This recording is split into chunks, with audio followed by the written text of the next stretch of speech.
आप लोगों ने देखा कि पिछली रात से जहां पर पुलिस और बाकी फोर्सेस मिलकर के एक ऑपरेशन कर रही थी, जो ऑपरेशन कुछ अर्सा पहले कल्मिनेट हो चुका है, मुकम्मल हो चुका है। रिपोर्ट्स के मुताबिक दो दहशतगर्द जो फदाइन दस्ते का हिस्सा थे, सुसाइड स्क्वाड का हिस्सा थे जैश ए मोहम्मद के, ये पाकिस्तान की तरफ से लॉन्च किए गए और इनको जहां पर टास्क ये दिया गया था कि इन्होंने किसी सिक्योरिटी फोर्स के कैंप को, जहां सिक्योरिटी की किसी हैवी डिप्लॉयमेंट को एंगेज करना है और बहुत बड़ी तादाद में कैजुअलिटीज करनी है, लॉस करना है। ये इत्तला जम्मू कश्मीर पुलिस को अपनी एजेंसीज के साथ मिलकर के रात को मिली, जिसकी बुनियाद पर जो ऑपरेशन लॉन्च किया गया, जिसमें सीएसएफ, सीआरपीएफ और आर्मी की टुकड़ियां भी पुलिस के साथ थी। रात भर ये ऑपरेशन चलता रहा। रात को इन्होंने कोशिश की कि ये पुलिस का फोर्सेस का घेरा तोड़ करके बाहर निकल जाएं, जिसके दौरान हैवी फायरिंग हुई और उस फायरिंग के अंदर हमारा जो आउटर कार्डन में लगे हुए पुलिस के और सीएसएफ के जवान थे वो कुछ जख्मी हुए और जख्मियों में से एक सीएसएफ का एएसआई एसपी पाटिल, उसकी डेथ हो गई, उसकी शहादत इस ऑपरेशन में हो गई। उसके बाद फिर से घेरा टाइट किया गया और अर्ली मॉर्निंग जो सर्च हुई उसके दौरान फिर से फायर फाइटिंग चलती रही। हमारी पुलिस की टुकड़ियां, एसओजी, सीनियर ऑफिसर सारे के सारे मौके पर तैनात रहे। ADG Jammu, DIG Jammu, SSP Jammu, CRP के कमांडेंट और सीनियर अफसर सब ने मिलकर के इस ऑपरेशन को कामयाब ऑपरेशन की तरह कंडक्ट किया और जो ऑपरेशन कंक्लूड किया। इसमें जो दोनों दहशतगर्द मारे गए हैं, इनका जैश ए मोहम्मद के साथ ताल्लुक है।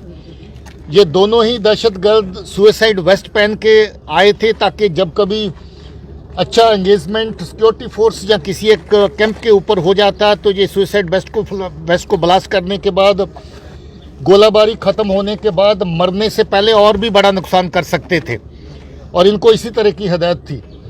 अनफॉर्चुनेटली ये जो लॉन्च है इन दो दहशतगर्दों की, ये प्राइम मिनिस्टर साहब का विजिट जो 2 दिन के बाद है उसके करीब हुआ। ये एक बड़ी साजिश का हिस्सा है जम्मू के अमन के माहौल को, पीसफुल माहौल को डिस्टर्ब करने का। ये एक बहुत बड़ी साजिश हो सकती है ऑनरेबल प्राइम मिनिस्टर साहब के विजिट को साबोटाइज करने के लिए, मगर ये अच्छी बात है कि ये वक्त रहते इतला भी मिली और इतला के ऊपर कामयाब ऑपरेशन भी हुआ। सर, ये दोनों फॉरेन टेररिस्ट है या पाकिस्तानी है? जी, ये दोनों टेररिस्ट अभी तक की जो रिपोर्ट्स है उसके मुताबिक पाकिस्तानी है। बाकी इनकी फर्दर वेरिफिकेशन करेंगे, मगर रिपोर्ट्स की बुनियाद पर ये कह सकते हैं कि ये दोनों दहशतगर्द पाकिस्तान के रहने वाले हैं। इन्फिल्ट्रेशन लग रही है और क्या लगता है कि प्राइम मिनिस्टर की जो रैली है उसको टारगेट करने का भी कोशिश कर सकते थे? देखिए, ये लगता है कि फ्रेश इन्फिल्ट्रेशन है, क्योंकि जो इतला हमारे पास अवेलेबल है उसके मुताबिक इनकी को पुरानी जहाँ की हिस्ट्री नहीं है और जिस तरीके का इनका जहाँ पर लॉन्च हुआ और इमीडिएटली रात को कहीं इनको लॉन्च करके अटैक करने की प्रक्रिया जिसको जो चालू हो चुकी थी लगभग इनकी तरफ से, और जिसको इस ऑपरेशन के दौरान जो है वो निस्तो नबूद किया गया, समाप्त किया गया, ख़त्म किया गया।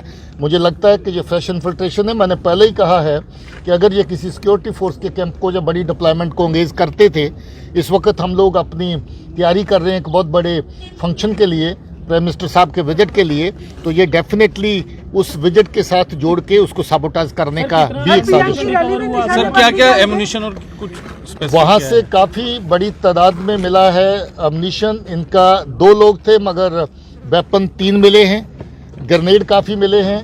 रात को इन्होंने कुछ ग्रेनेड राइफल के जरिए से भी फेंके, जिससे सुबह वाले फायरिंग के दौरान और लोग जख्मी हुए।